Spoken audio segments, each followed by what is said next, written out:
kid. I want you to tell me what these fellas look like. Well, the little guy, he was kind of funny looking. In what way? I don't know, just funny looking. Can you be any more specific? I couldn't really say. He wasn't circumcised.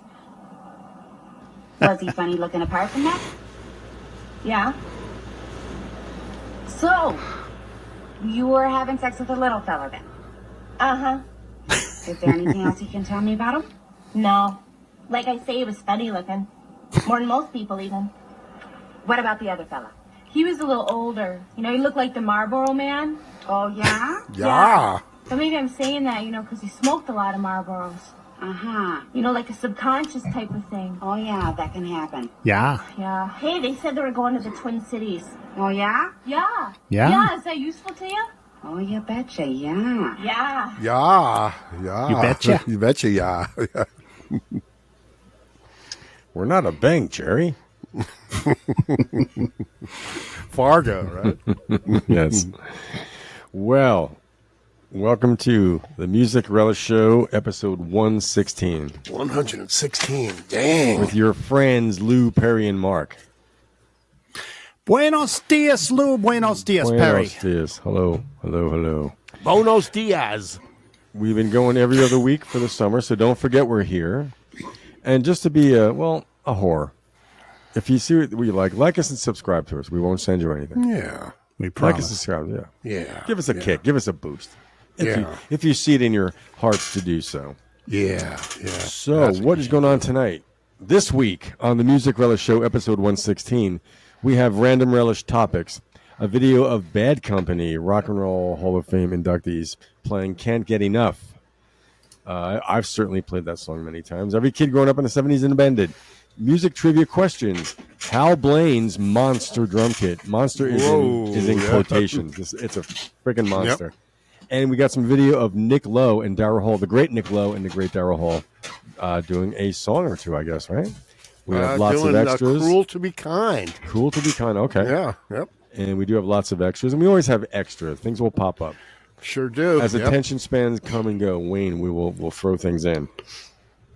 So, we always start with some random stuff. So, anyway, I have random, you have random, we all three of us do, don't we?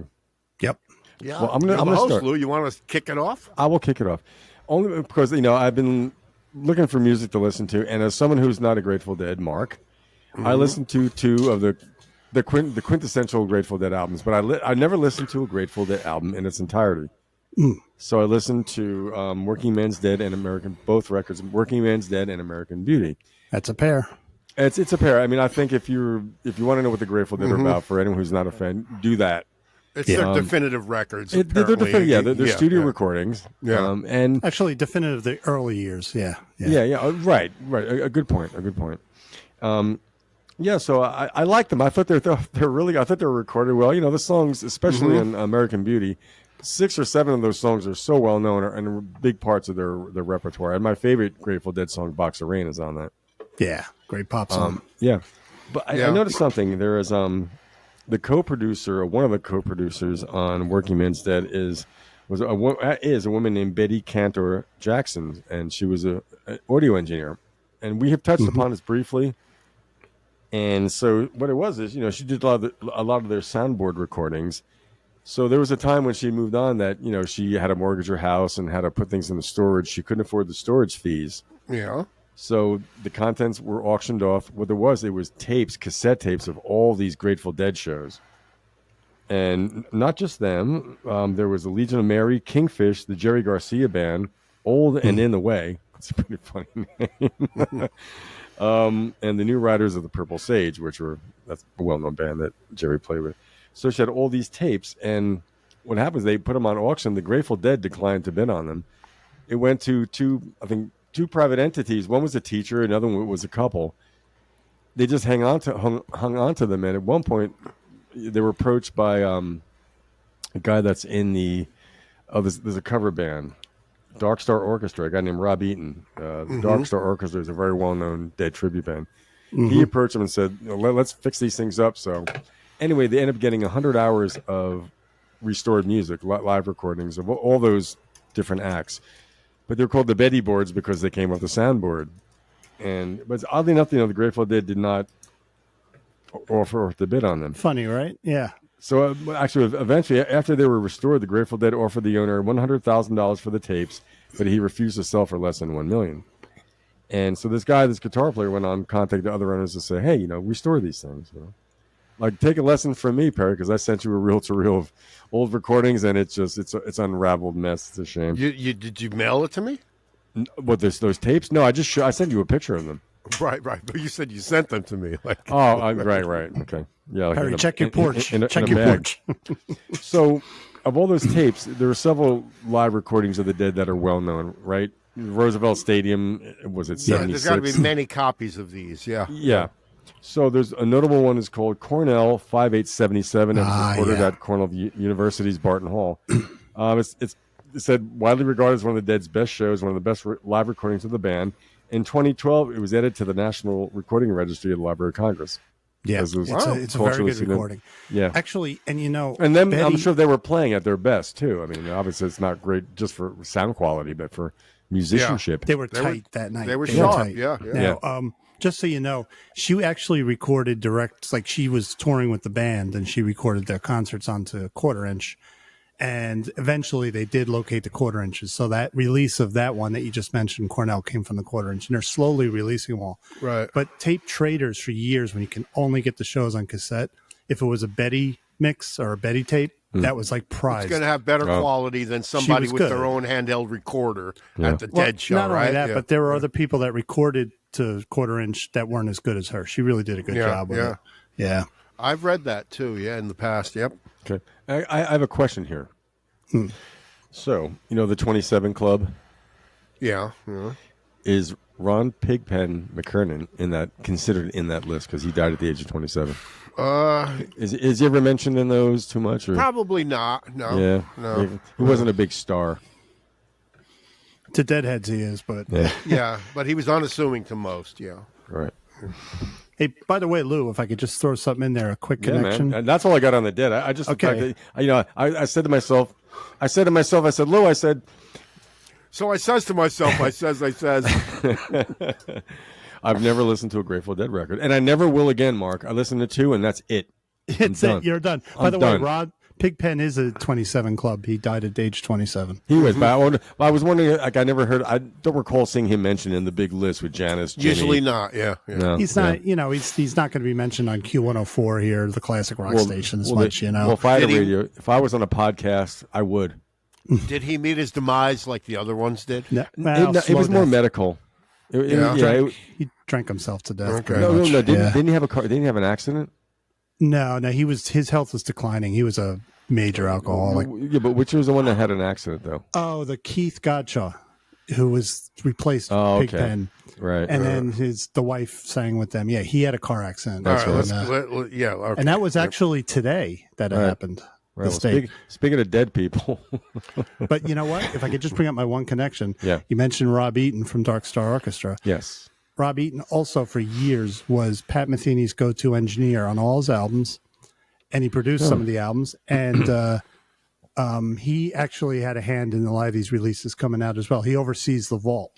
So there's a I've always said there's a connection between Pat Metheny and Grateful Dead. Okay. There's a similarity between the two. Yeah. Like, you may not get it, but there is, All right. The Grateful Dead. Yeah. Now, so let's throw a random in there. Rest in peace, Ozzy Osbourne. We talked about the show, our last show. Yeah. So he went out on a throne like he should. Yeah. Do you think he just held on long enough for the show? Who knows? It's incredibly. It makes for great. It makes for great legend. He was a He was a total rock star. It reminds me of David Bowie when Dark Star came out, and then he passed away the day after. It was like, wow. It's like. Unfortunately, Lou, if you remember, Mark almost called this. He did, didn't he? Remember, he said, "I don't think he has to," and I'm like, "Well, he can live to be 90." That's don't know, right. That's right. You did. That was the last show. The harbinger of death himself. Yeah. Now look at that picture. I asked Perry to put this picture up. Yeah. Ozzy was actually a great guy, gentle. You know what his 2 most repeated phrases at a concert was? It was either "God bless you all" or "I love you." And Really? he would jump around the stage, clapping, happy. He lived for being on stage. Or also, he had a third one that was like this. That's just a little clip of my favorite. See you on the other side. There you go. We're going to see you, Ozzy. With I the thought Ozzy his- processed vocals, yeah. I thought his other catchphrase was "Put your hands together." And it was also go fucking crazy. Yeah, but I grew up in a religious environment, and he was seen as don't even look at him, you'll go to hell. And he's like the most gentle person, But Black Sabbath was a record. I remember I didn't have those early records. My older sibs did, but my dad was like, "What is this? What is this paranoid? Yeah. Why are you paranoid?" It's the devil's lettuce. I was telling Perry this week, the way I got into Ozzy Osbourne was I was hearing Crazy Train on the local radio station. I didn't know what song it was, but I loved it. So I went down to Music Merchant in Westwood, and I'm looking through Ozzy's albums, and I said, all right. I pulled up an album where he was dressed like Little Reagan from The Exorcist, and there's an upside-down cross. I said, I'm buying this just to piss off my father, because I was raised in a very, very religious environment. I brought it home. Crazy Train wasn't on there. Fell in love with that album, though. Every song. Made me a fan for life. My dad hated the cover, though. I used to leave it so he could see it when he walked past my room, I listened to The Blizzard of Oz on a Walkman, and I'm like, why does this sound so bad? Great record. Why does this sound so bad? Yeah. It's not the best production. No. Well, to me, I liked Ozzy. I like the Black Sabbath Ozzy. With all that stuff afterwards, the Blizzard of Oz, Crazy Train, like I said in the past, Crazy Train was Randy Rhoads copying the Tony Iommi sound, and I disagree. He had a more metallic sound. I mean, that metal. He had the first metal sound. Yeah, like it's new metal. Yeah. It had the tone sounds like Tony Iommi to me. Yeah, Yeah. like during the Sabbath Blood of Sabbath Bloody Sabbath time. I like Sabby Buddy Sabby. I like that. Are they going to put No More Tears in like a Johnson's baby shampoo commercial now? Hey, a good one. Maybe like they No more tears. Baby whoop. You sell your rights, right? Sharon will sell them. Yeah. Yep. All right. Well, do you have any Chuck Mangione queued up, Perry? Of course not. Of course not. But I will say one thing. What's that? A guitar player I admired died recently, George Couryman from Golden Earring. He was a guitar player. Really? He always played that black Gibson Les Paul Deluxe with the 3 pickups, and or it was a Deluxe or a Les Paul Special. George Couryman from Golden Earring. I always kind of liked him. I always read about him in Cream magazine and all those rock magazines. Those George Couryman. But that doesn't detract from Chuck Mangione, though, Per. Yacht rock. He died. I'm not into yacht rock. You don't have to like shit on it. It's just the fact he died this week too. I'm not shitting on it. I just it's Chuck Mangione, man. I didn't know he played himself on The Family Guy in many, many episodes. Yes, those were great. They're really kind of eerie. He's it was King of the Hill. King of the Hill. He was King of the Hill. He was living in a department store. So we have mentioned this before, but I worked with a guy that said he worked in a kitchen, and this guy would just not stop playing that thing. Not in the Spin Doctors. Oh, that one song, yeah. Yeah, Two Princes. Feels so good. And so who else have we lost recently? There's another one. Who's the third? Third? I don't know. Ozzy. Chuck, you're from Golden Earring. Oh, Hulk Hogan, but he's a sports. That's a sports figure. We don't do sports. Right? I have a trivia question. What was his name in Rocky III? What was his wrestling name? Donnie Knuckles. Nope. I don't know. Thunderlips. Oh, Jesus. Really? Okay. Rocky 7 was it or Rocky 8? No, it was Rocky 3. Rocky 3 was probably. okay. I think Rocky 3 is the best one. That's what Mr. T. Oh yeah. They jumped the shark after that with Dolph Lundgren. Yeah, the first 3 were the best. Then Rocky fought. I think he fought Godzilla in one, didn't he? I got a couple of random things if you want me to throw them in. Yeah, throw them in, man. All right, I got we 2. have to have some cover more. this. We have this is from Fader, the Velvet Sundown AI Saga, 2025's weirdest music industry story. They're an AI band completely made up. Completely generated by AI. Bullshit. Now look. Now here's the thing about It AI. looks fake. They're a completely they're not real people. But look at his guitar. Look at the guitar player's guitar. It's a Telecaster. But Yeah. No. the AI couldn't generate it. Right. You see, it almost looks like a double cutaway. Yes, it Yeah. does. Right? But Yes, it's it a does. Telecaster. It's Louis. He's playing your Telecaster, in fact. It's you some know? kind of mutated, an AI version of my Telecaster. Right. And his Now, face looks like Sean Astin. and drummer look at looks the like a keyboard drummer. player. Look at the keyboard player's left hand. He's got six fingers. His index finger on his left hand is in between the black keys, not hitting a black. It's like, and look at the drummer. Of course, he's the drummer. You have to show the sticks, right? But he looks, fall for but it. he looks like the drummer in an indie band. he does, yeah. So that's how they do it. I saw a Rick Beato video, and he had this thing called "This Is Why." Like a guy's name was like, and Ensign Mendez is why he sucks. He created his own AI. Oh, I indie- saw that. Yeah, they did the It's same fucking thing. weird. Yeah. It's weird. And what was the one thing called Quest?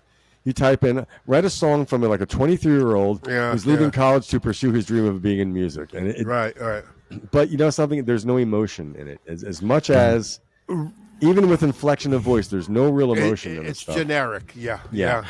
Which Yep, a lot so- of the music is becoming, which is weird because you may not really know if you're listening and passing. Yeah. For example, on, problem is- on Spotify, there's these. I think they have more AI bands on Spotify. They do. They do. It's just they do, American. It's like an Americana especially jazz. thing. Especially jazz. Yeah. So Steve You can't AI Lukather said jazz. that Steve Lukather said he was on the Toto section of Spotify and he saw a song that wasn't Toto; it was totally AI generated. He asked him to take it down. This is getting bad, you know. Yeah. But now, I remember seeing Queen records, right? And on the liner notes on Queen records, it would say no synthesizers were used during this recording. Then it would be like next one would be no synths. You know what I mean? It's Yeah. like that. So now most people don't buy records anymore. But now, even when you download them, we'll say no AI was used in the making of Right. these songs. Or something like that. That'll be a disclaimer now Well, too. Yeah. that's why I think bands sometimes in Edenville did is that all songs by Edenville. It was just a performance thing. It's just, I think that's like a legal thing too, saying, there's no other, backhand stuff or a sleight of hand going on. No, I don't know. I tell you, Perry, I agree with you. The AI used to recreate, like the Beatles, that is good. That because it helps improve the quality of something existing. Oh, well, Yeah, the something AI used existing, yeah. to separate Yeah, the tracks yeah. from the master recordings. That's a Right. different use of AI. Right. and that's going to help all those Right. masters that were lost in the Universal Records fire, which is a Right, ton of right. them. So yeah, Weird. but this AI this is a way kind of like similar to, it goes every 50 years or so. It's going to be a lot of people that have no musical talent that are going to make money off music. Just like the old guys that would put their name on an old R&B song. Now, they I didn't was write getting, it. But I was as getting. long as- Go ahead, Lou. As long as what Perry said, as long as you say this was created with the addition or the help of AI, as opposed, you know what I mean? This way, because that'll keep Admit it, people, admit it'll help it, yeah. you stay away from it. It's Yeah, right. Yep. weird. Now, I was getting so suspicious about AI. I came across this old Beatle pic, right? And I'm like, wait a minute. That dude sitting down on the left, the black guy, that guy was inserted in there. It's like, no, it can't be. I think the whole other four people were. You know what I mean? But You just don't apparently, know. well, apparently it's real. Obviously, John Lennon took the picture because he's not in it. Oh, okay, yeah. But apparently, it is true, and apparently it was the Beatles and Associates from Left manager. They had a manager when they were in Germany. His wife, his Lord Woodbine, is that black guy, and of course the other members there, and John Lennon. So it's a real photograph. But I felt like this is inserted, man. know. You know what I mean? We're getting paranoid now. We're seeing Yeah, all this stuff. right. Yeah. Yeah. I remember the name Lord Woodbine. So do I. I remember reading about it in one of those books, right? Yeah. Woodbine were a brand of cigarettes in England too. Yeah. A pack of Woodbines, mate. Now, do you remember on the Rolling Stones, Some Girls? You heard about the lawsuit that they were threatened with Nope. from the cover of Some pictures? Girls? Apparently, yeah. Marilyn Monroe. The estate of Marilyn Monroe, Yeah. Lucille Ball, Red buttons. and Raquel Welch threatened to sue the Rolling Stones Wow. because they didn't get permission to use these likenesses, and that was like maybe the inner sleeve, but that was the actual. This was the actual cover. Marilyn Monroe, right?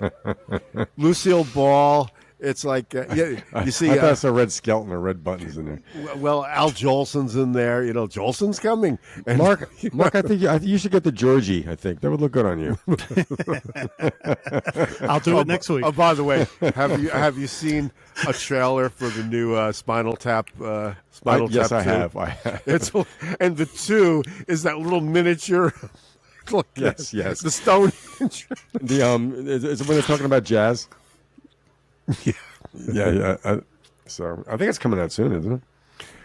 In the fall, I think. Yeah, Okay. yeah. But You know, and here's the thing about that movie. I don't expect it to be as good as the original, necessarily, but I'm sure it's going to be really funny. 40 Yeah, years don't- on, it'll be Yeah, funny. chill out, man. I know. Yeah. It Yeah, has just the don't top like- expectations of Spinal Tap 1. Yeah, don't get too hyped, especially with comedy. Just go into it with an even mind. Like a It'll lot be of good. people Yeah. think the last Planet of the Apes movie was the worst, but I think it's the best one. I loved it. No, Yeah, I that know. was really good. Okay.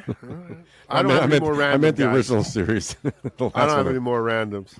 I got a couple one. things. Mark, Oh, go ahead. go ahead. Mark, no, No, you you go can- ahead. No, you go. I'm hosting the Okay. show. You go. Really? Am I sure, funny? why not? Come Okay, on, go I'm ahead. funny. Okay. We've talked a lot about that Buckingham Nicks album that was never going to come out. Getting it's being released in re-released. September. Yeah. I saw it on Rhino's website when I was ordering my Steven Wilson remix of a Grateful Dead album. But yeah, it's going to be out, and I probably will buy the CD just to have it. I mean, it sounds so good, Nice to Well, see. you already have a copy of it. I never got an official copy. You gave me a Well, you CD already have a copy of it. What's the difference? Why would you buy a new one when you already have it, Mark? because it's not done, from the original Okay, master tapes. You know what? I'm good with the one I have. Yeah. From YouTube, yeah, okay, you stick with No, that. no. You made me a copy. I have a copy of. Oh. You made it for me. So in other words, you have it. Why would you want to buy it again? Why That would was you- from I got the original vinyl. I borrowed it from somebody and I put it on a CD. That's Oh, right. okay. That's right. I forgot about that. But this will be right from the masters on a CD. Okay. That's me. That's you. Yeah. Me, Other thing is the latest snazzy Jethro Tull box dropped. They've been re-releasing all their albums. Mm-hmm. So this one is for Living in the Past, which was a compilation album. It's called Still Living in the Past. It was kind of dicey doing this. When this came out, they put it out right after Aqualung came out, and they were all of a sudden very popular. So this was kind of like a primer on all their other stuff leading up to Aqualung. It's also kind of their The Kids Are All Right, or what was the Beatles album with the butchered babies on the cover? What was the name of it? Let it be. Yesterday So- and today. These compilations Beatles. that they have like singles that you didn't get on any albums were on this. Like Living in the Teacher was never on an album until this. Really? Yeah. Huh. So they had a lot lot of people were surprised they were going to release this because before this, all the albums that came before Aqualung, All right, Steve you wanna put it Wilson there? remixed them, and they put the extras. So now Steve Wilson, what'd they do? Well, I think they took a lot of his remixes, but this also had a lot of extra stuff that was laying around. This is a treasure trove if you're a Jethro Tull fan. So it's got the original 71 mix, which was a remix of their early stuff, and it's got the Steven Wilson mix. But here's what I like. The Carnegie Hall concert from 1970 in its entirety is on this, because on the original album, it was only on one side. They had 2 songs, lengthy jams. So it's very good. Excellent. And of course, as I've said many times, the inside is like a book. You get 50 pages of what they were doing at that time. Just, everything about the making of this, what instruments they were using, what guys came and went. For $30, you can't go wrong. It's just a great deal. You get 4 CDs and 2 DVDs. I guess by today's standards, $30 pretty good deal. Yeah. Most bands are putting like 100. They're not trying to rip people off with these, Who produced a lot of Jethro Tull records? Was it Ian Anderson? Was he the producer? I think it was Ian. Yeah, I'm pretty sure. Really? Ian is a control freak, especially in the 70s. It was all under his auspices. So, yeah. It's his band. Yeah. He It was his Aqualung. He kicked out Martin Barr. I was surprised when you did that. And they're still playing. They're still playing. So, all right, that's all I got for With a random. young drummer, with a younger drummer, right? I think they're all like, well, everyone's younger than Ian. But, yeah, they are younger guys. Okay. You got any more random pair? No, or Not me. I have one. Well, yeah. Did you guys know that Katrina and the Waves won a Eurovision Song Contest? Yeah. Did you know that? You did. They were I didn't know that. 1997. Yeah, it was this. What was the song called? Where is my note? It was Walking called, on Sunshine? It was called Love Shine a Light. Walking on Sunshine was 85 or something like that. Yeah. Oh. Yeah. And yeah, so it was a number one. It didn't chart in the U.S., but it was a number 3 in the U.K. They won representing the U.K. I thought they were all American, Yeah. like half. And the guitarist Kimberly Rue is a guy. He's British, wasn't he? He's British. Yeah. Yeah. He wrote "Going Down to Liverpool" Yeah. that the Bengals did on their first record. I did not I know remember that. reading that. Yeah. Yeah. Did not know that. Yeah, That's when the Bengals' first record was good. yeah, it was. The It was. Bengals after that were like, nah. That's why Yeah. they're not in the Rock and Roll Hall of Fame. It's just commerciality and You walk think, like that's an funny. You think the Egyptian Prince song would put them in, you know? I love But Monday. Vicky Peterson is married to one of the Cowsills. Oh yeah. Yeah, they were hosting What? one of Sue the. Castle? I mean, Bill. no, Castle. dude, No, Bill Bill. Castle's dead. It Yeah. was Ralph. Wreck-It it was, Ralph. It was Mel Cowsill. Wayne. Well, that's the Osmonds. Sure, that's the opposite. I think They Wayne. got a fountain. I think Wayne passed away recently. It was Alan. Alan, whatever. And little Jimmy had a stroke. All right, come on, man. Let's. Put the That's a bone song. in. That's a song. Little Jimmy had a stroke. Because my doggy got hit by a car. All right, shall we move on? We have Sure. How about okay, enough chatter. Let's watch some. Let's watch some television. Any video? Any bad color in it? Or Nick Lowe and Well, Daryl Hall? Mark will be happy because it's Stratocaster City. You know. There you go.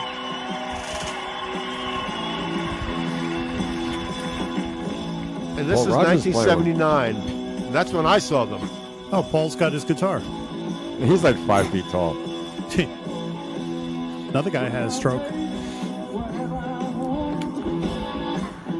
Oh, look at him chugging along. I like Simon Kirk, man. That guy's Yeah. solid. Yep. Solid. This is classic 70s chugging rock. This is 79, I think. Yeah. And Boz is the back. Go ahead. The pace is really easy. Yeah. Slow, yeah. Yeah. And Boz is the background singer. Boz is good. Huh. He sang for King Crimson. That's right. That's right.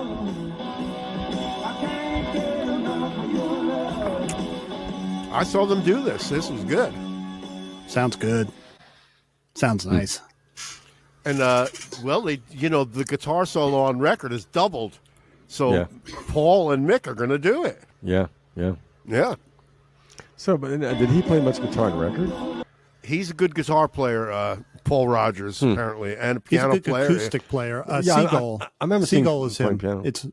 It's Seagull's all his guitar playing, I think. Yeah. Oh, He really? did that, yeah. Cool. Yeah. You know, okay. Sorry. Go ahead. What? There was a period of time when I hated them. I liked them in the sense I that know what you mean. I yeah. read Me through that too. thing. I Me just, too. I don't, yeah. Yeah. Things change. You guys don't like when they did "It's a Part of My Rock." You know, they were like Oh, that's almost my like they're favorite. losing their edge there. You know, like, I was definitely, I was out at that point. yeah. See, Yep. now, Mark I was carried younger. on. I'm a lot younger, so that's the first time I heard him was that song. You're not that young, dude. And I love that. 79, I was 10 years old. Mark, you're a good kid, and we like you. That's it. Someone's got to All right, toughen this Dad. kid up. Here we go. Let's do it. And those are, by the way, those are set 1970s Stratocasters with the exposed bullet and the Oh, three okay. bolts in the neck. That's a damn good guitar sound.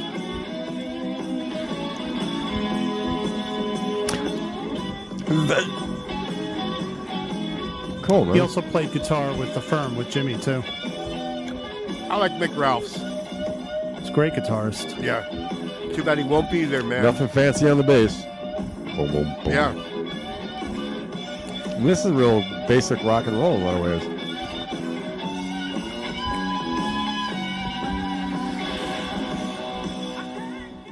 Well, and Strat looks that was great. really big that's on Nick. Stratocaster City, man. Right? Yeah, White yeah. Stratocasters. Yeah. We didn't get to see Simon Kirk with his wacky right arm. Yeah, well, it's it's all the way up in the air. Yeah. But of course, Paul Rogers, because it's live, I faded it out. He's like, can't get enough. I'm telling you, baby. Like, oh, please. All Just right. like just like the record, you know. Yeah. Look at the mutton chops. There's-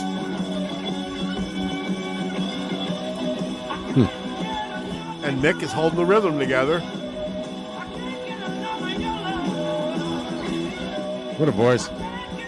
Yeah. There's Simon. Yep. He's got a gong.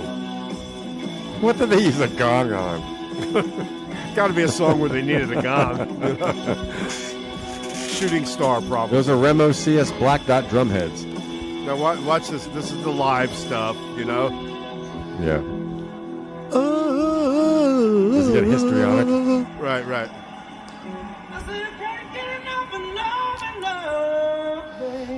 At least he can do it. Yeah, well, he but can. well, that was 1979, so Yeah. yeah.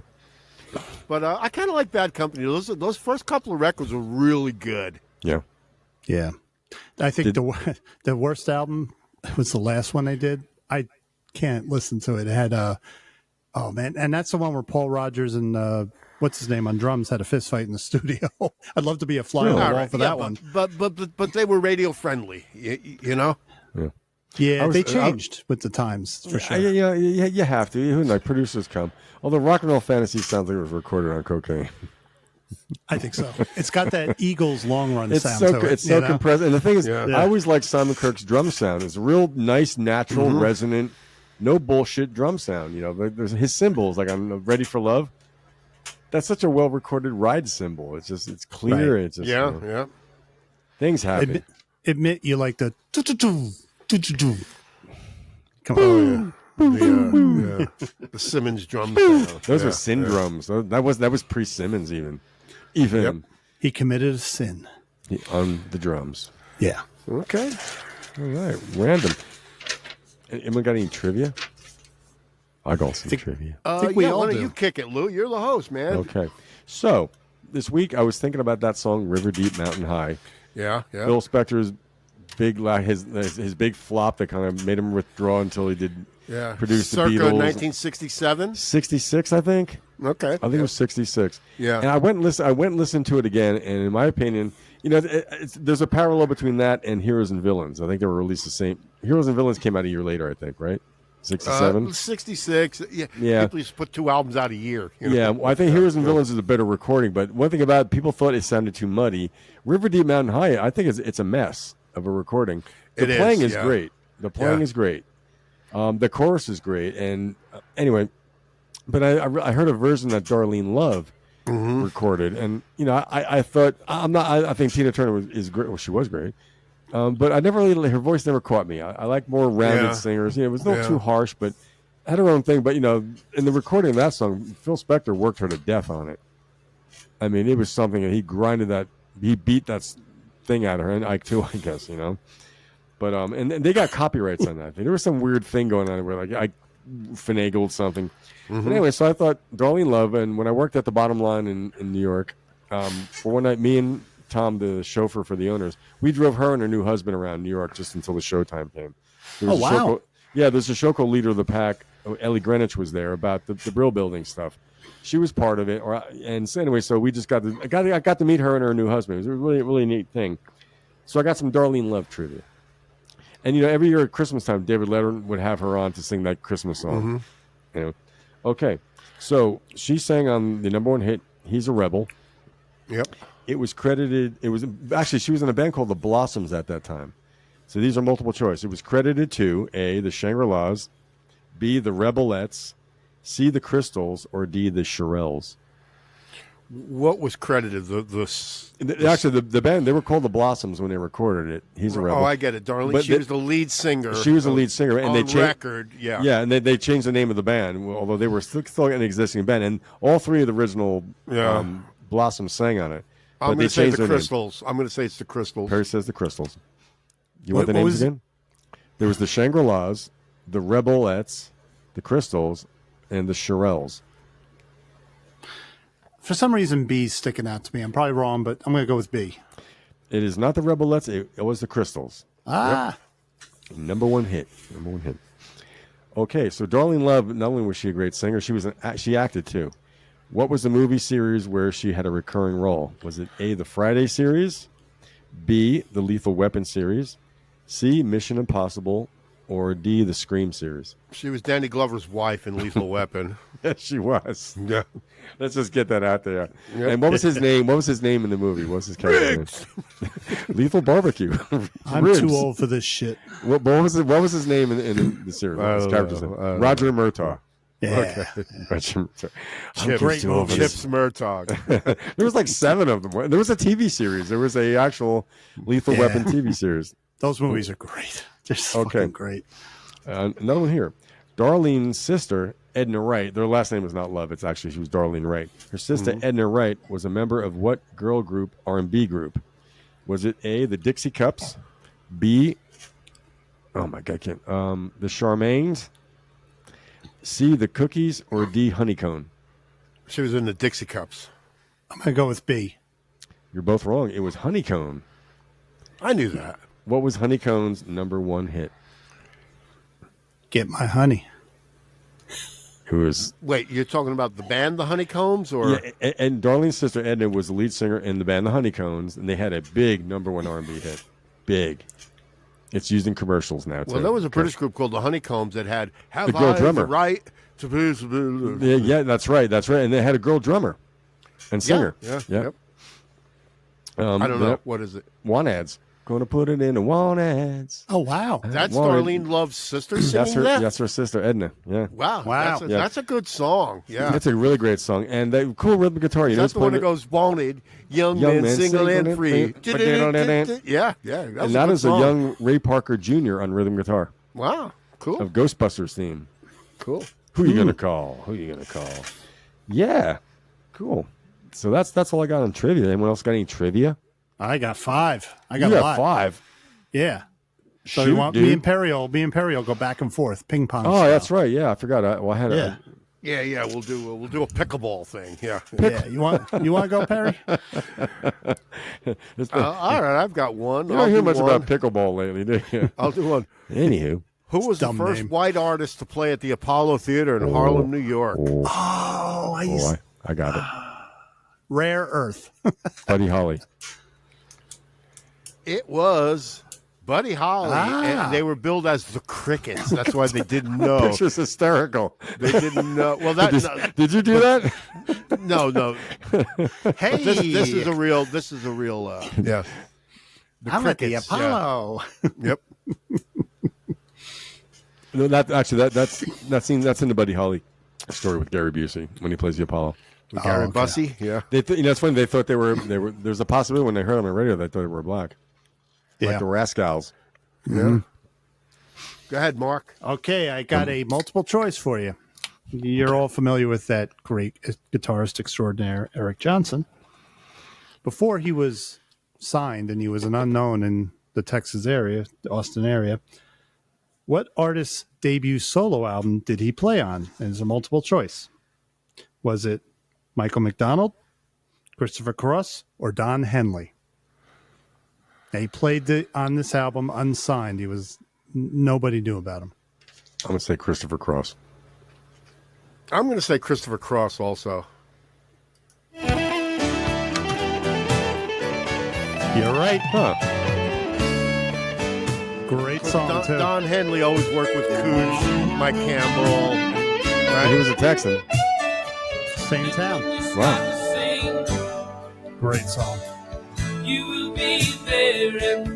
That is Minstrel Gigolo. Minstrel in the Gallery. Just from Last song on the album. Yep. They are actually very good friends. Christopher Cross should join America. Yeah, right. That would probably work out good. Yeah, he was great when I saw him when Bennell and Beckley, great guitar player. Yeah, he replaced He Richard really- Blackmore. really that's, is a very- that's America, though. What do you mean? Dewey Bunnell and Jerry Beckley are America. Oh yeah, but I meant, but he did. There was a video where he replaced. He did the Dan Peake parts in some songs. Yeah. Yeah. It was some cool shit. All right, All right. Ping pong balls back at you. Okay. pickleball. Which band played the first show at the Brendan Byrne Arena when it opened in 1981? Loose Bed Springs. Bruce. Cousin No. Brucey. Bruce Springsteen. I'm gonna say he Maybe- did Giant maybe Bruce- Stadium. He did No, Giant Stadium. he opened up. did. He played the first. He played all Wow. week Oh, He played 6 shows at the Brendan Byrne Arena, all Wow. sold Oh, out shit. in 1981. I didn't go to one. 6 days. Yep. 6 sold out shows. Wow. At the at brand new Brendan Byrne Arena. Yep, there it is. Yeah. John Scher presents. There you go. Yep. The so he was touring behind the river. That was the River time. Yeah. Yep. Yeah. Yep. What an ugly arena that sounds terrible, antiseptic. You had to walk a mile to get a beer, but I have so many great memories in that arena. Oh, sure. Yeah, but you can get 20,000 people together having fun. Oh, the sound you know is what I mean? horrible. Yeah. Well, Also, there's things that are a lot more fun when you're young. yeah. Yeah. Well, when Yeah. you're there, you're not, people aren't going, oh, the sound sucks, man. Like, come on, No, Mark. You know what I mean? it's true. Like, No. I when got to was- say, when I went to Madison Square Garden, I sat way in the back, and I thought it was terrible. It was just bouncing. Everything was It's bouncing. arenas. Yeah, yeah. But Yeah. I was in they're high not school. designed for But- music. Yeah. No.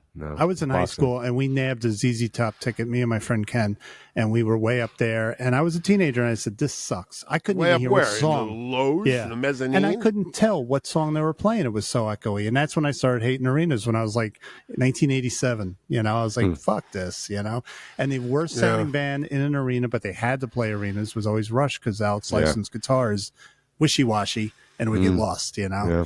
But yeah, That was my last arena show. Was a Rush show. uh-huh. And my only reason for not liking it was that walkway over Route 3. I was being pushed the whole time. the You guys Catholic said cross. that last week. You Yeah, said, yeah, yeah, Well, yeah. At that point, it was like large crowds are not fun for me. You know? Didn't you love looking down and seeing the headlights going under you on Route 3? Sure. All right, I've got a question. What's up? Okay. Question. What is the first song on the first Led Zeppelin album? Good times, bad times. Sure. I don't know. Louis would know. Did you really think we would get that wrong? Good. Well, I knew you would get it.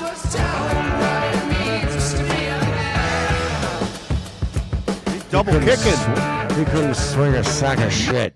I think he's double. I think John Bonham was double kicking. Sounded John heavy. Bonham? Yeah, I'm listening through the old system, and it sounds so much better than going through my laptop. But Yeah. that sounded ballsy. It had balls. It's ballsy. Yeah. Yeah, it sounds Yeah. good. Yeah. Mark, All right. So you know how on that great Toto song, Rosanna, Dana, there are no Dana. great Toto songs, but anyway. Fuck you with my fucking middle finger. But raised anyway. erect, okay? Oh, 99. continue, Mark. So, he used the Purdy shuffle, right? And Combo. so it was a combo yeah. deal. It was a combo Yeah, deal. yeah. So Oh, Jeff Jeff said, Porcaro. Yeah, Yeah. I heard. Yeah. So Jeff said that it was a combination of the Purdy Shuffle and another classic drummer that used the Purdy Shuffle on that song. What group and song was it, or drummer? He combined the Purdy Shuffle with this classic rock song from a powerhouse drummer. I don't know if he consciously copied the Purdy Shuffle, but he pointed out in the video that is the Purdy Shuffle. Do you know what song it was? Fool in the Rain by Led Zeppelin. "Fool in the Rain" by Led Zeppelin. That's what John Bonham was doing. Yeah. What a great drum track. I always thought this was a cool drum beat when I first heard it. I love the sound, the decay, the reverb. But I on liked the drums. way it was recorded. It was Yeah. completely different from the prior drum sound from the prior album. That's what I loved about Led Zeppelin. That's What why was- that's what my was the prior favorite album? What was the prior album? Presence came out before. Presence, Physical Presence. Graffiti, right? No, what was the Yeah. last album right before Into the Outdoor? Presence. Was prior? Okay. Yeah, with Achilles' Last Stand and Hot Song for Nowhere. Yeah. I like Hot Dog. You got another one, Mark? I got. You done, Perry? Yeah, well, I did 2 in a row. So you do. No, I have a couple more, but I did 2 in a row. So Okay. you do another. So Styx. This is a Styx question now. Yeah. They're not known for having anybody guest vocals on any of their albums, Mm-hmm. But do you know what legendary vocalist and composer sang backing vocals on a Styx song? And I'm asking that. It sounds general, but anyone did you ever hear who sang on one of their albums? The album was Cyclorama. They had an album called Cyclorama. I'm out. Yeah. Was Babe on that? No, but listen. Right. How about a hint? See the world through your cynical eyes. You're a troubled young man. I Billy can Joel. tell. Right. Brian Wilson. All in the palm You got it. It's Carl Brian- Wilson. It's Brian Wilson. Brian he sang Wilson? on it. He was Did on he that really? song. Yeah. Yeah. He's on a stick. He's on Sticks. Sticks album, yeah. Get Yeah. the fuck out! Wow. Really? What year was that? I'm not sure. It was the early 2000s. Oh, okay. Well, that makes sense because he was Yeah. kind of coming around back. Yeah, yeah. Glenn redoing Burt- Smile and stuff. And that was the only album that had Glenn Burtnick, James Young, and Tommy Shaw playing guitar. 3 guys, because Glenn Burtnick was on a previous album. Fuck. All right, Glenn I've got Burtnick. one here. Wait, Glenn Burtnick was winking at my girlfriend at a show we went to. You jerk off. Fuck him. What'd you do about it? Nothing. He was on stage. The Byrds had 2 number 1 don't hits on the embarrass 'em. Billboard Hot 100. Name them. 2 number 1 hits. Was that at the same time? No. Mr. Tambourine Man. What's that sound? Everybody look what's That's- going. that's That's a Buffalo Buffalo- Springfield. See, I'm too young for this That's shit. Buffalo Oh, Springsteen. stop. Yeah. Mr. Tambourine Man. I don't know. Was it The Byrds had Turn, 2 turn, number turn, 1 turn? hits. 10 Turn, miles turn, turn. high, 2 miles All high. right, Lou, you say Mr. Tambourine Man and Turn, Turn, Turn. Yeah. I'm going to say Mr. Tambourine Man and whatever miles high. Well, I think Lou nailed it, man. Yeah. Listen to that bass. That's Chris Hillman, right? No. That might be Joe Osborne. Joe Osborne. This is Chris Hillman. Excuse me. Look at Crosby's dressed like By the Batman. way, that's a still photo of them on the Ed Sullivan Show. Their one and only appearance on the Ed Sullivan Show, and they played those 2 number 1 hits on the Ed Sullivan Show. Yep. The late great Gene Clark. Oh yeah. Oh, they're all, and the late great David Crosby, and the late great what was the other Clark? Fred. Was there a reason they never played again? Did they do something to piss them off? Or No, that was their only appearance on the Ed Sullivan Show. Yeah, The 'cause one and sometimes- only. I just didn't know if they did something wrong. You No, know, they piss them probably off. said the word high or something. I don't know. yeah. They would have done 8 Miles High. There's a new Netflix documentary about the Ed Sullivan Show related to the civil rights, how he promoted a lot of black artists. Really? Oh, okay. Yeah. Looks interesting. Yeah. Cool. I'll watch it. You got another, Mark? The Boyds. Boston's debut album was recorded 90% in Tom Schultz's home Yeah, studio. with Tom Schultz playing pretty much everything. Yeah. And a couple studios around Boston, different around. But there was one song recorded in California. The record label made them come out and record a song. Do you know what song off that debut album was recorded in California? And it had the whole band. It actually had Sid Hashin on drums. Smoking. Right. What else is on the record? Well, More Than a Feeling, More Foreplay, Than a Long Time. Feeling, Marianne, Rock and Roll Band. Marianne, Take Walking You Home Away. Tonight. That Take one. You Home Tonight. It's Yep. See My Marianne, Smoke- Walking Away. That That's one. that's More Than a Feeling. Don't what's that? More Than a Feeling. And Head Knocker. No, that's foreign. Hitch a Ride is also, and Something Hitch a About Ride. You. Going Yeah. something. Rock and Roll Band. It was an album full of hits, wasn't it? But I've read about that where like he played all the instruments, but the record company said you have to have a band, so he had to Yeah. assemble a band. Yeah, he played the Yeah. drums also. I think he he- brought a drummer in, but he played the key. He played the Hammond organ. Oh, yeah, the guitar, everything. Yeah, I've heard he did play drums on some of the debut. He's a very talented guy. Yeah. So, Lou, what do you say? I was saying Smoking. I say it's See My Marianne, Walking Away, More Than a Feeling. Take You Home Tonight. If you listen carefully, it does sound different.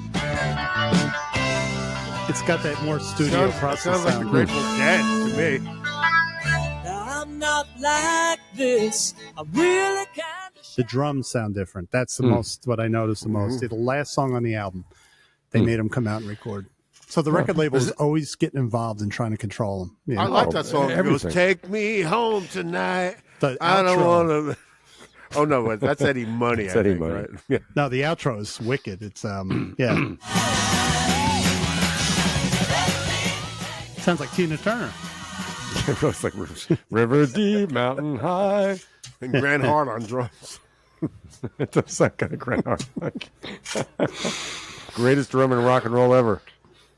I got one more, Mark. How many more do you have? Me too. I got one more in the shoot too. All right, so here we go. I'll do mine then, okay? Okay. The Shirelles. Mm-hmm. These are some big hits by the Shirelles. Can you see them? Yep. Yeah. Right? This is dedicated to the one I tonight's the night. Will you still love me? Mama said there'll be baby, it's you, soldier boy. Foolish Little Goat. 2 of those songs were number 1 hits. Can you pick the 2 number 1 hits? Well, Rod Stewart had number 1 with Tonight's the Night. Yeah, but we're talking the Shirelles. I'm being facetious. Will You Love Me Tomorrow? Okay. Soldier Boy. I'm Mark? going to go with Dedicated to the One I Love and Will You Love Me Tomorrow. But will you love me tomorrow? From Passaic, New Jersey. Yeah. This lasting soldier boy. Oh, my little soldier boy. There's Luther Dixon again, a co-writer on that song. It's probably Plas Johnson from the Wrecking Crew playing sax on that. You guys sound good together when you sang there. You're in harmony. I always thought it was Vulture Boy. I always thought it was Vulture Boy. Oh, my little Vulture Boy. Mark, you got one more. Then I have to head to the. I have to go to the aisle 13 for a second. Okay, Steely There's Dan. a spill on aisle 13. Steely Steel I Dan. Span. Our favorite yacht rock group. Not mine. They were successfully, I didn't know, I learned this week. They were successfully sued by a classic jazz artist for the song Gaucho. And they had to add his name onto the credits after the initial pressing of the album because it sounds very familiar What to kind the of song. instrument did this jazz artist play? Something with white and black keys. Herbie So Hancock. he was a keyboard player. Yeah. Oh, it's called Groucho. Might as well have been. Say the magic word. I'm going You to going say with the Dave Brubeck. Good both good choices, but Wrong. it was Keith Jarrett. Now listen close. It does sound like Gaucho. I'm not familiar with the song Groucho. And Donald Fagen admitted the reason that Keith Jarrett got involved, like sued, was he heard an interview where Donald Fagen said, "I love that song from Keith Jarrett. It's called Long As You Know You're Living Yours." And he said it in an interview. He says, "I love that song." Yeah. And he admitted that Gaucho sounded like it. Well, yeah, you can get. Was there a lawsuit or was it just? Yeah, they had to put Keith Jarrett's name as Okay. co-creator. All right. So it's a good song. Both are good, actually. Lou, you remember you said you hate the bass drum on that album? Gaucho? The song Hey 19. I think it's just way too loud. Okay, because I've tracked down which songs use that drum machine that they brought in, and those have very heavy bass drum sounds. But it wasn't. It sounds like a A19. drum machine. I always thought it was Rick Morata, but Yeah, maybe it's the both. human drum machine. well, Yeah, he's Okay, got some Lou, good I'm- time. I'm giving you a hall pass. You gotta go to the I'll be little right men's back. room. Okay. Soldier Boy. From Passaic, New Jersey, huh? The Shirelles are from Passaic, New Jersey. So much music from New Jersey. Who says who? It's more than I thought. Yeah. I didn't know they were from New They Jersey. weren't musicians. They were singers. Yeah, that's a musician too, They isn't were the not, voice that's of not a music? girl group, though. That's a singing group. But that's Girl a groups musician. are like the Bangles are a girl group. The Go-Go's are a girl group. But you said they weren't musicians. I call them musicians. Your voice is your instrument, don't you Yeah, think? but they're not writing songs. You know, the Bangles wrote songs. The Go-Go's wrote songs. All These are right. brill building songs. You know, these are for singers. Yeah. Yeah, I know. But like, there's musicians that play other people's songs. They sang other people's songs. Sure. I consider them musicians. But there's a distinction for me with being a girl group, a girl singing group, and a girl group, you know, that plays music. Yeah. Like a big pizza pie. Oh, let me go to the It's fridge. I'll be right more back, okay? Okay. When you're Yeah. And to our listeners, if you need to go to the bathroom, this is a good time to go to the bathroom. No, I'm actually going to the the refrigerator. moon's in your pie. I'm not hiding. I've got nothing to hide. We are on intermission. Do. I'll play some Keith Jarrett. I will play some Keith Jarrett while we're doing our intermission. It's great to be back. This is intermission music while Perry gets the fridge. So, on my yard before the show, there was a young Yeah. bear on my front yard, which they normally don't come to the front yard. So I'd say he's just about a year old, maybe recently emancipated from his mother. And we have an apple tree between me and my neighbor. It's like a big expanse, and he's down there climbing the tree, knocking apples out of the tree, going down and climbing and like laying on the ground and eating them. It's really friggin' cute. I'm gonna go pet him. I'll be right back. Oh, you don't need those hands. Mama comes back around. No, I think he's done. In fact, one day we had 3 different ones. There was a big male, I think either smaller adult or female, and a younger one. But at separate times though. You know, they got bear walking down Nyack past the hospital now. There's black bear, so they're coming down that area from the mountains because they're building everywhere. And yeah. So there was one walking down not Main Street, the street that goes past the ER of Nyack Hospital. Just calmly walked, and everyone was freaking out. They're like, "What do we do?" I'm like, "Just leave him alone. Leave it alone. Don't shoot the friggin' thing." Now, Let them be. Yeah, all my years of hiking up in Harriman State Park in New York, I never saw a black bear. They weren't there. You know? Now they're like out and about because they have their territory's been reduced. You know. Yeah, and they're hungry. Yeah. You know why? Because they're building subdivisions in the backs of cars. Oh no, more Rush references in the basement bars. Now I think they were the best. Now these bears are not cool, so they're being cast out. That's a good one. Where are we going, man? Are we going so for I think we're done with trivia, right? Yeah, I want to see the Monster Kit, Perry. And I can tell you about this Monster Kit. What can you say about it? Well, hello, and welcome to Don's Drum Vault. I've got the extreme honor of sitting here behind Hal Blaine's legendary Monster Kit. This set is considered to be the world's most recorded musical instrument. There's literally thousands of the most significant pop songs of the 60s, 70s, and 80s that were recorded on this drum set. Of course he did it on the Monster Kit. Yeah.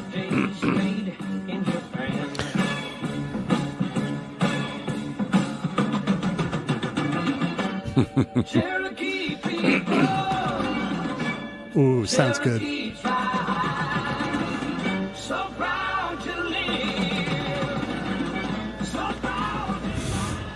Look at the bass drum. When you think about it, it's the Monster Kit. How else can you do those rolls, right? Right. Now, the thing was, there were several Monster Kits built. Now, he gets into that. He gets to that. Okay. Yeah. Okay.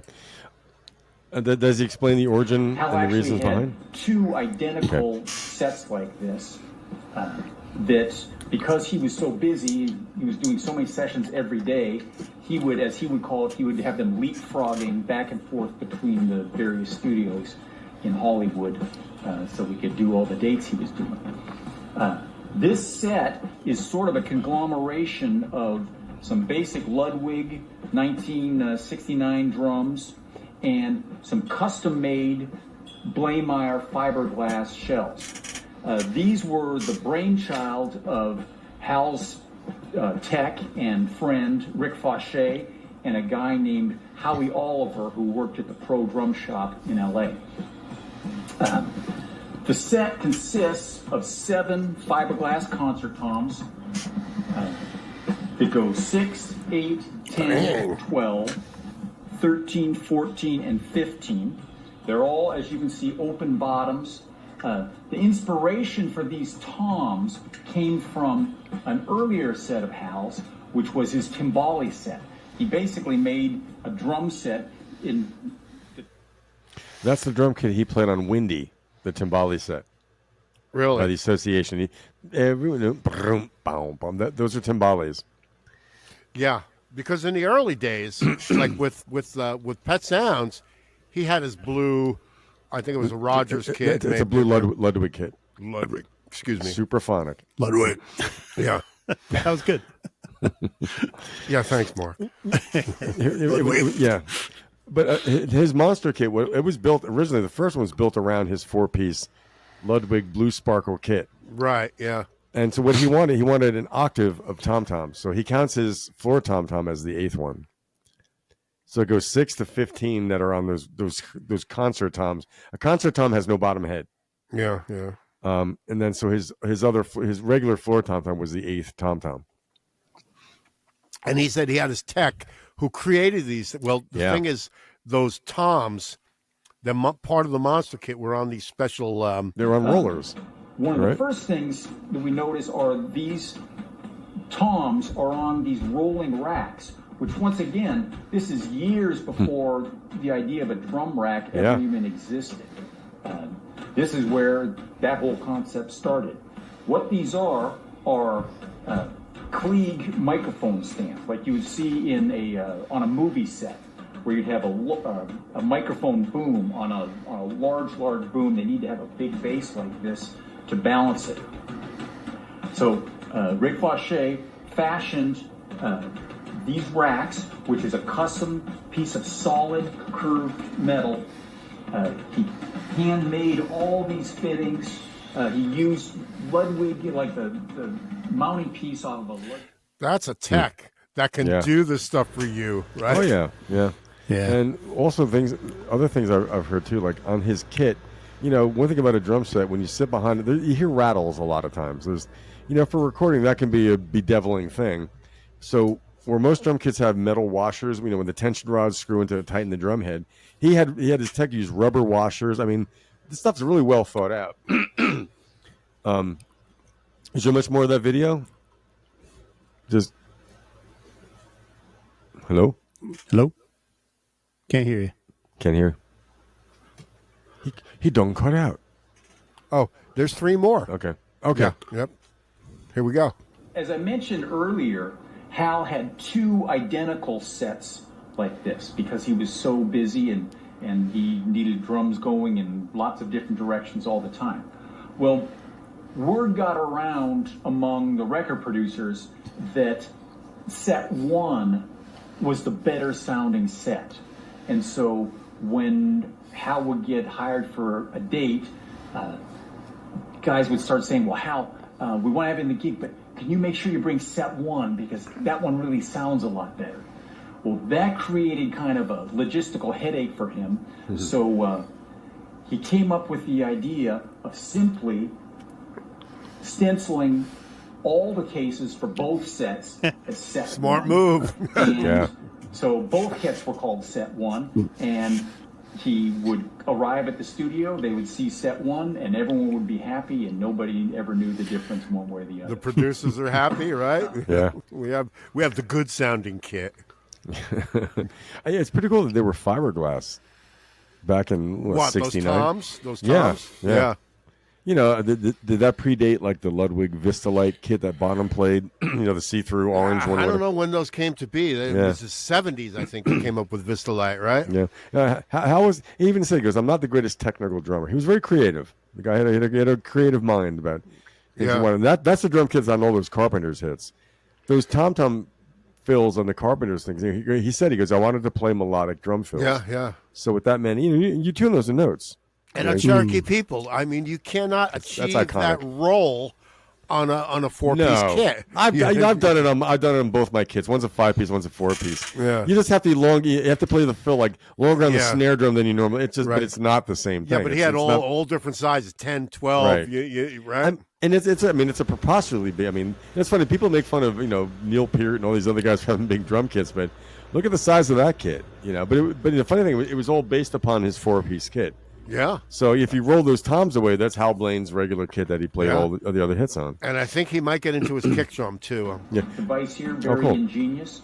So he made 2 of these, and this whole set really never even had cases. They would roll right out of the studio into Rick's van and off to the next gig. Roll them right That's out. how they were designed. Like a piano. There's some other cool features about this set. If you see this cymbal stand, which we'll get a close-up of, this was very ingeniously put together, and as you can see, it's, again, this is before we even had boom stands. Rick came up with this idea, so we're using the original shell-mounted cymbal mount, and we're also using the original rail consulate tom mount to fashion this cymbal stand that very ingeniously fits in between these two toms and gets a cymbal up here where Hal could reach it. Right, because in the old days, cymbal stands were screwed into the shell of the drum, right? Sometimes the one for the ride cymbal was. Sometimes it would have a little extension. But otherwise, it was all straight stands. Look at Ringo's kit, Charlie Watson back in the day. There was all straight stands. Yeah, You had to reach them, or boom stands. That's I find it necessary, depending on what you're doing. Well, there may be one more, guys. Drum head. You'll see it is a Duraline Kevlar studio bass drum head. Kevlar. Which is it's basically a very, very dead head. Then it's muffled with it looks like some kind of a couch pillow. And on the back side here you see a very dense leather impact pad. The sound of the drum is very dead. A lot of resonance and reverb would have been obviously added in the studio. The really unique part about that sound is Hal Blaine's beater. This is something that was part of his sound, and again, one of Rick Fauché's little inventions. But he had just cut off the bass drum mallet, the felt part of the mallet, to make it flat. It's flat, yeah. So that you would have more impact of the mallet hitting the head. And again, this is a thing that became commercially available many years later. You see a square of the other. That's going to do it for Hal Blaine's legendary monster set. Again, this is considered to be the world's most recorded musical instrument, with literally thousands and thousands of some of the most significant pop music. You might be exaggerating a little bit. I think that's an exaggeration. Yeah. Thanks for But watching. he's a Hal Blaine, he's a Hal Blaine aficionado, right? Is he in Ingrid? Is he in Ingrid's house? I don't, Mark. You're not to mention her name on this podcast. I didn't mean that, Ingrid. I meant Ingrid Bernstein. Yeah. I got kicked off a Hal Blaine appreciation. So what did I do? Anyway, You're just being you. No, he didn't. Now Ludwig, Hal Blaine. Most drummers play many drum kits in the course of their career, especially a famous one. But he was basically that was his Ludwig kit. Well, he was a Rogers guys in the early days. Yeah, mostly Rogers. He had Slingerland, but like the fifth dimension, all that stuff. That was his Ludwig kit with the Ludwig Superphonic snare drum, the most recorded snare drum in all of music. But I like the fact that he cut the beater, made it flat. Yeah, all kinds of weird, little devices. Well, if you there's a video of Herb Alpert talking about their version of A Taste of Honey, which I think was a Grammy record of the year. Well, and Hal's bass drum on that record, boom, boom. How he cued the band back in. Interesting you say that, Lou. Next show, I'm the host. Yes, we're gonna have Herb Alpert and the Tijuana Brass playing Taste of Honey and Brazil 66. Yeah, okay, cool, man. Yeah, yep. So I think George Harrison did something with Hal. I don't know if he played on All Things Must Pass. I don't think so. But anyway, so Jim Keltner, but not Hal Blaine, and Jim Gordon. But George either met Hal and did something. There was something with that drum. Maybe George went to a Carpenter session, but he got Ringo one of those monster kits, and Ringo's like, "What am I going to do with this?" Imagine to have the money to do that too. Oh yeah. But the Hal Blaine's monster kit, man, that thing is so cool. Yeah. Right?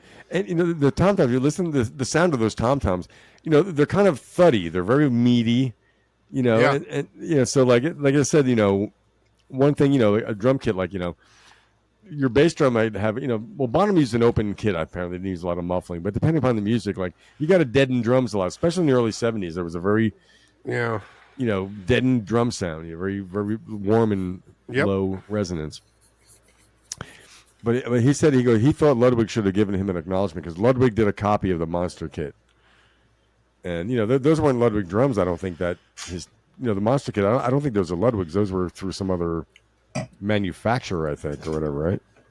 I don't think he mentioned them being. He said they were custom. Yeah, I don't know if Ludwig custom made them and then copied the kit and didn't acknowledge them. That's bullshit. I think they were built by it just. His tech and the other guy from the drum factory, right, from the drum, L.A. or something. Yeah, they had some machine. The machinist. It's all machined. Sure. I wonder why they chose fiberglass instead of wood. Another question for another day. Yeah. Like a Corvette's made out of fiberglass. Well, remember the music that we didn't have last time? I couldn't find it. Nick Lowe Yeah, and Daryl right. Hall and T-Bone Walk playing "Cruel to Be Kind." Yeah. You want to give that a go, Lou? Sure thing. Yeah, let's Can hear I it. just say? Can I just interject? I got a result here. I googled, did Hal Blaine play on a George Harrison song? Yes, Hal Blaine played on some of George Harrison's solo recordings, specifically on the Jackie Lomax album, Is This What You Want? Yeah. Which Harrison produced. He produced that. That's record, probably where he saw it and got Ringo the Kid. Yeah, That makes perfect yeah. sense. Okay. Yeah, Hal he Blaine's was everywhere. Hal Jackie Blaine Lomax strikes again. was an Apple Records artist, I think, right? Yeah. Yeah. I think it was a George Discovery. He was on Apple. Yeah. Maybe. Yeah. Mm. Yep. What was this thing? A Milk Sour Sea, I think, was his record that George produced. I don't know. I bet you that's the name of it. This is the music discussion podcast. We know trivia. Yeah. We know our shit. We know our chit. So, you're rolling it? We're rolling. T-Bone Walk, the guy there, he played bass with them. He was whole notes, but he's very talented. He plays Oh, lots sure. of instruments. Yeah, he was the Hall & Oates bass player, and I believe he was on SNL. He was a bass player on SNL for Yes, a he time. was. Yeah. with G.E. Smith, right? With General Electric Smith. Who got told to leave because he wouldn't stop hugging the Oh, that's camera. gossip. That's No, gossip. that's true. Hugging the camera like G.E. Smith. No, it's Well, no there's mugging, obviously mugging somebody for the camera. with a handheld camera, obviously. And I like how, like, you know, look, they're all like older. Like Nicolo's wearing a nice little sweater and a shirt. You know, Yeah. Oh, you know, the rock star stuff you drop along Yeah. the way. You know, as Yeah. far as And I'm leather sure pants and whatnot. Daryl Hall and T-Bone went to see Nick Lowe. I don't Oh, think yeah, Nick Lowe went yeah. to Daryl's house in New York. You know, Right. Then with I England. think they're in England, probably. Yeah. There might be one more. that was a great clip. They sounded great together. T-Bone Walk had a jumbo guitar. Yep. Uh-oh. What? Lou froze. Lou froze? Yeah. You might have to get us out of the show. Well, we have some extras we can just throw in there. Lou, I mean, you know. Let's see if he he'll, comes back. Lou, can you hear us? Oh, is this Perry's Extras? Here we go. Let's go for it. Let's get some extras in there.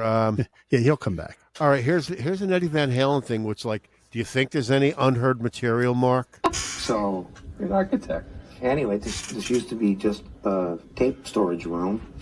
Right? And, well, see a whole... No, there's no extras. No Look, way. look at this. Look at numbered this. ones. It's tragical. Listen to what he Those are says. All music that I've written since I built the studio. And with Don Landy, who we did 8 records with. Right. We had a Radio Shack computer, and we ended up numbering everything, punch it up on the computer, would tell me what was on it. Well, the computer took a dump on us. You didn't We back just it up had on to paper, use Eddie. Laboratories. Right. to Or see put it on a research laboratories, see if they get anything off the hard drive, and nothing. So all this stuff is waiting to be archived by listen to somebody. this. Yeah, and the only person that can do that is me, because Yeah. nobody knows what I like. Yeah. But it's some dream job for somebody to sit in a room and spend the next year and a half listening to your music. I mean, there's so much stuff there.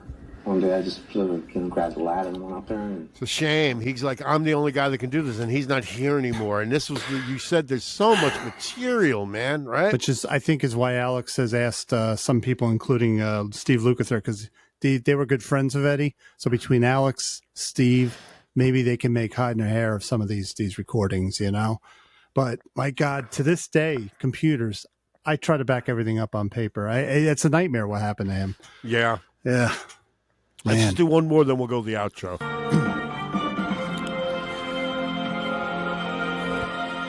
Geraldo! Kato Kalin. We're back with Kato Kalin in his first television appearance.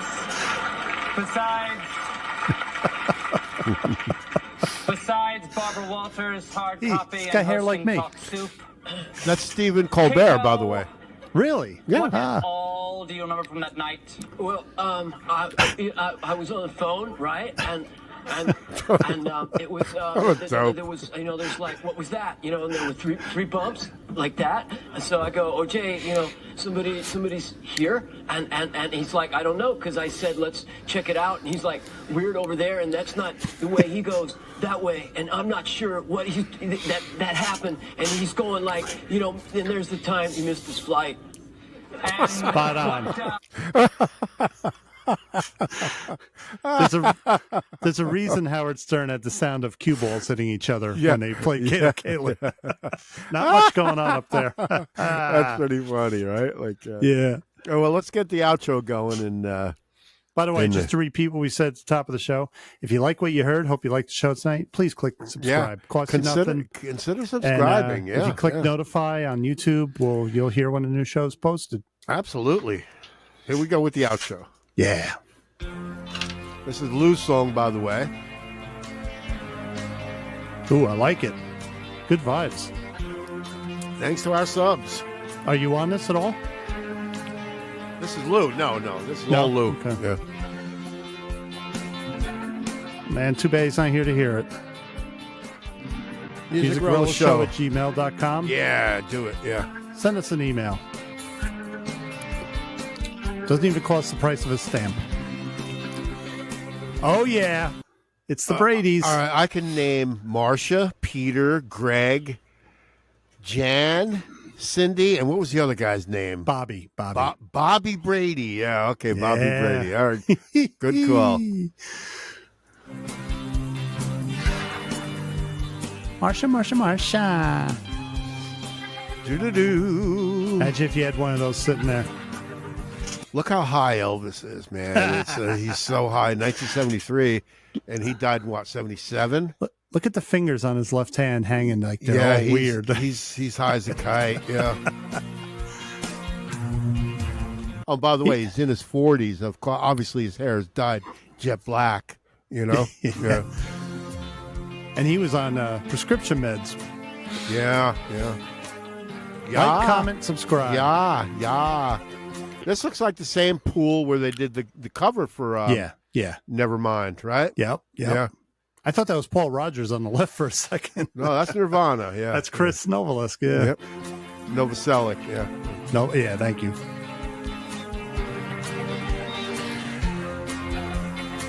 Man, we gotta get a picture like that for the show.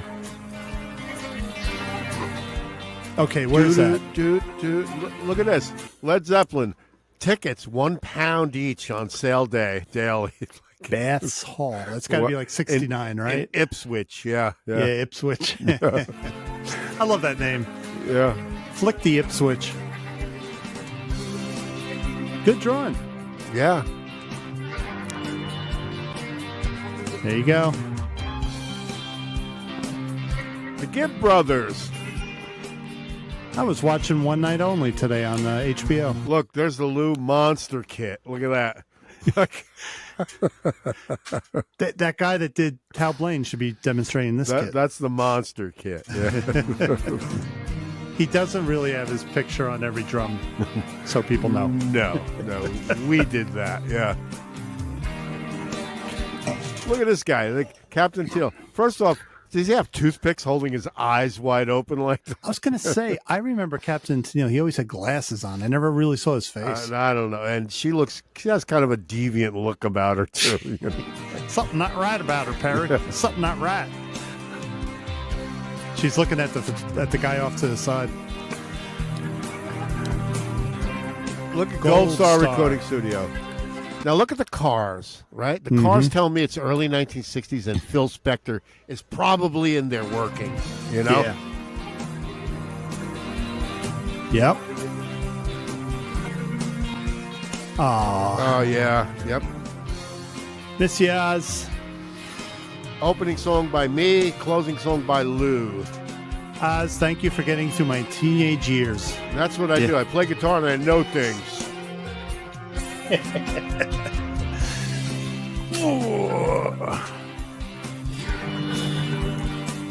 Who's in the upper left?